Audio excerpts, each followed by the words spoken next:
Hey everybody, and welcome back to another screencast. This week I'm going to build a component, but I'm going to build one that I've actually not built before. I'm going to do things slightly differently this week in that we're going to build this person component.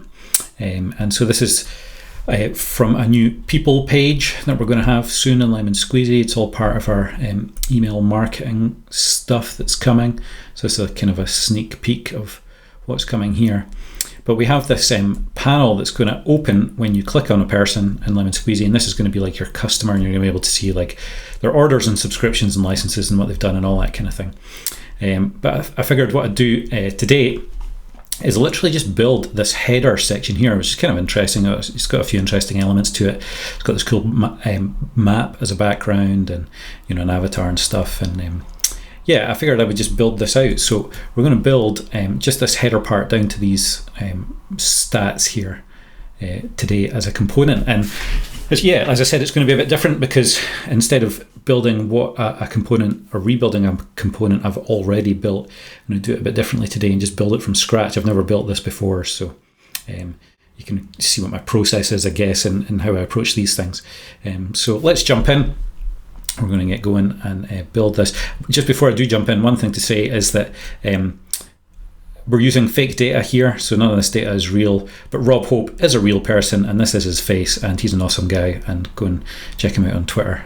He lives in South Africa, so sorry Rob, but we're using your avatar for this, but everything else here is fake. None of this is real. So so let's jump in. So all I've done up front is literally just created HTML for this. So we've got this background image of our map, which is kind of the background. We've got this the title, this wee kind of subscribed icon and label, an avatar image, and then these statistics down at the bottom for first seen revenue and MMR. So first things first, I guess, is we'll start with the header. So you'll notice that we have this map, but it's not really kind of centered or anything. When we come to build this properly, it'll be, it'll use their location, the customer's location data to actually see, who's where their actual location is. But as you can see here, it's not actually centered or anything. So we're going to do. First thing I'm just going to do is use some classes. So just to explain, this is all going to be Tailwind. I'm basically just going to use Tailwind classes as I have been doing for all this stuff. And Tailwind has a few helpful background class styles to help you style your background images if you have it set to a background image instead of just an actual image tag.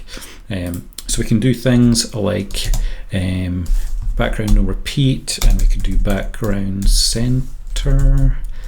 And is that going to be enough? I wonder if that will be enough. I have an issue with my Tailwind thing at the moment where it's not auto generating the right styles. Okay, so there we go. It is centered now. I'm just going to double check actually what the background image looks like to make sure it is centered. So center should be around about here, so that's about right.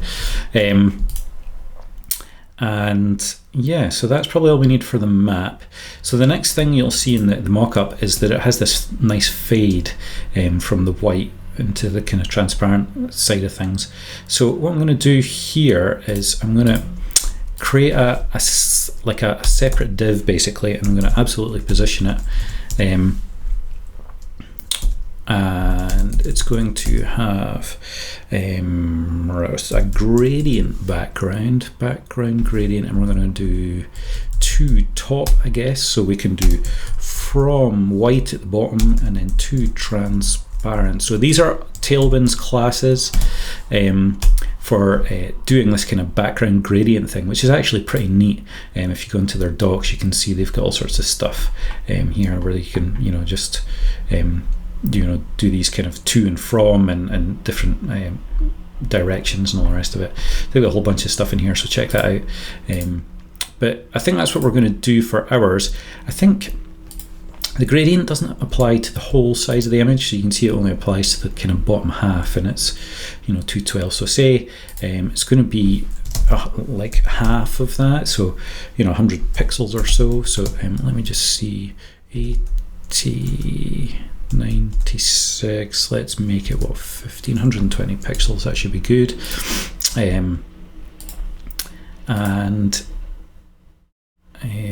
Yeah, what do we need to do next? We need to absolutely position it, and we're going to do at the bottom left, and make sure that it has a full width, and we're going to make the parent container relative, just to make sure it's in the right place. Sorry about that, I just had to tweak my Tailwind config to make it work. For the just-in-time compiler, for some reason, wasn't including the the correct classes, so I've just refreshed this, and you can see our gradient is now here. So we've got it anchored to the bottom of this div with the background map, and it goes up about 100 pixels or whatever it was we said, 120. So just to show you, just to demonstrate that this is actually there, that's what it looks like when it's at the top. So yeah, so that's our background gradient, our background map. You can see here, ignore these because they shouldn't be here. There's this pin that we're going to put in the middle of the map just to highlight this is kind of the rough location. So we have this pin as an SVG. It's just this SVG here. So it's the right size and color. So all we really need to do is center it. So what we could do in this case is absolute position it probably. And we could do top. Can we do top 5? Oh, it's half. Okay, so Tailwind does top percentages, and we'll do left 50% as well. And then we'll do this transform thing. So I don't know if you've ever done this in CSS, but you can do transform and then translate. Oh, I can't spell translate. And then you can do minus 50% basically. So if I do translate x a half, but we do minus, and then we do the same. So we do like minus translate y by 50%. It should center it for us. So this is a common way of kind of centering things if you use absolute positioning, is to do top and left 50% and then do this transform and then translate it back by 50% of the size of the actual object to get it actually centered in the frame. So I think that'll probably do for our map. I think that looks pretty good. The only thing I would say is it looks pretty big size wise, because the image is but anyway, background cover, background size does not include the size in Tailwind classes, so lesson learned. Anyway, moving on. So we've got our map, we've got our gradient. Let's see if we can sort out this avatar now. So let's just double check what size this should be. 64 by 64. So where are we here? So we're going to do class width for 8 and height 8 to get it to be the right size. And let's see, how much spacing does this have? It has 48 on the left and 96 on the top. So I wonder if what we should do here is create the margin top in this, or do we? No, actually, let's do the padding on the container div. So so this header div, what we're going to do is bring it back up. So we did padding left and right. What did we say? 48, which is 5, 6. And we'll do padding top was 96, so that must be like 10, 12. And just to explain what I was doing there again, in case you haven't seen my previous videos, we have a custom scale that we use in Lemon Squeezy. It's an 8 pixel grid that we use for everything. And if you saw my Tailwind config, you'll see that we have all these values defined here. So we don't use rems or anything like that. We just use an 8-pixel grid for all these sizes, which is how I'm working that stuff out. One other thing I'm just noticing is that our gradient background is kind of on top of the text here, which isn't ideal, but it is one of the things that happens when you start to absolutely position things. So what I'm going to do is I'm just going to actually create a new div. Copilot is doing fun stuff. And I'm going to wrap the image and everything else in it in this new div. And I'm going to just give it a relative class so that I can give it a Z index. And the Z index is just enough to make sure that all the content stays on top rather than being hidden behind this absolutely positioned gradient div. So there we go. Right, we've got our avatar. So let's see. Next, we'll do this title. What size is this? 24 pixels, 500 weight, and it's about 16 pixels from the avatar. So what I can do is I'll give the avatar a bottom margin. Let's bring that back up. We said the title was text 24 and the font weight was medium. And what was next? And then there was a 12 pixel gap, and then this kind of subscribed button here. So I guess what we can do here is we can flex some of this stuff to get it all to play nicely in line. So we can do class flex, and then we'll also have to this kind of icon, SVG, and text is also a div, so we'll just flex these as well just for the sake of simplicity to get them in line. This had a space between it, so you can do a margin left here. Another thing you can do in these situations, if you're going to have a common distance between several objects, is do like space, use Tailwind space component, which is cool. So you can do space X, like it was 12 pixels, wasn't it? So I think 12, what is 12 pixels? 1.5. You do space X 1.5, and that'll just bump a gap in between any elements in this row. Another thing I'm just noticing is that it's aligning the items to the top, but we probably want them to be baseline, or is it better to go as their bottom? Is that an option? What is the items options? End, that's what it is. Again, that's not ideal, because you can see this is one of these fiddly things where this has a bit of space on the top, but it wants to be aligned at the bottom with the main title. So maybe we just do center for just now, see what that looks like. Center is probably good enough, to be honest. Like that doesn't look unreasonable. And then what's the space in here? 8 pixels. Again, we can do this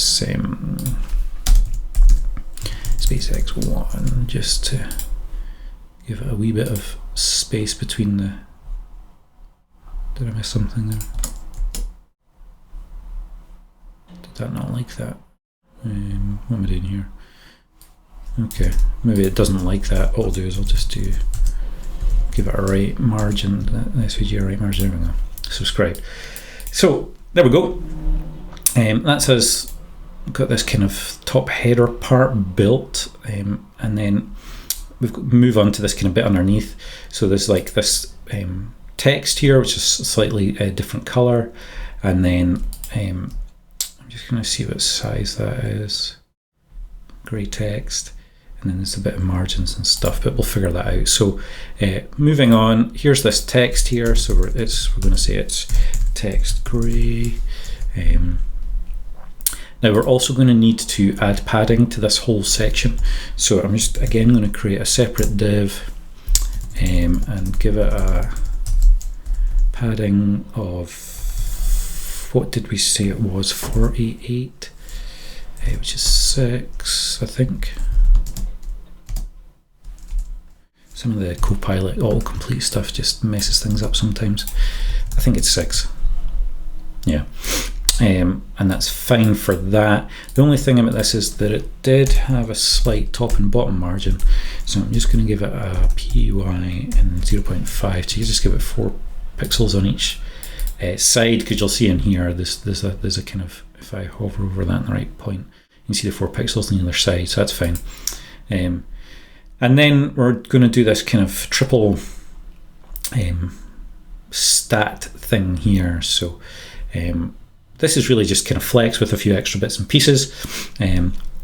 So let's just start styling this div here. So first things first is, actually before I do that, I'll give this a slight bottom margin of 12, which is 1.5, and then we'll flex this to get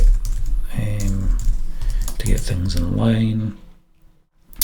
And this is going to be interesting how we do these borders, because you'll see that they don't actually stretch the full height of the container, but they do seem to fit in the height of the actual text. So I am not entirely sure if there's an easy way to do this in Tailwind, to like repeat borders like this,